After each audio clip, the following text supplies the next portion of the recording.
Domingo, Enero 4, sang nadakpan sa drug by bus operation si alias Ruben, 19 anyos, kaupo ng isa pa ka-subject sa Barangay Ilopez sa Silay City, Negros Occidental.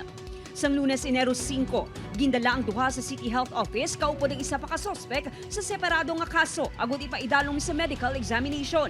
Apang suno sa Silay City Police, diri nagkuha sa oportunidad si alias Ruben nga magpalagyo, apisar may duha ka pulis nga nag-escort sa ila. Dala na sila sa atong jail guard kag ang atong investigator.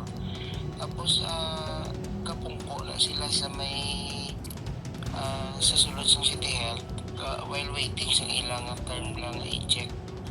Si ang atong nga suspect siya ni kapungko sa pinakapunta sang bench. Tapos ang atong nga police diri sa balik kung i-imagine mo siya ang pinaka rightmost. Ang atong nga police dito sa pihak sa may leftmost. So amo lang to ang iya chance nga kwan.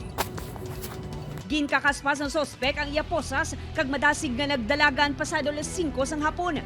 Ginlagas ini sang kapulisan apang nangindulaan.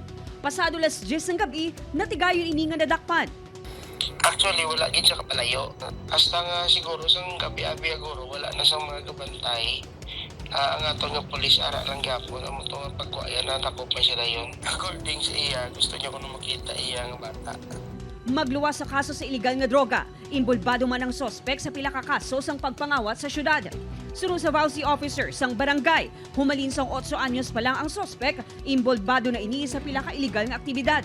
Siguro para sa akon niya ng si Ruben daw ng isa man ka victim before sang broken family. Since ka nag-Vauci officer ko 2017 nang sulit-sulit lang daw wala binulan nga daw hindi siya involved sa mga different nga mga cases.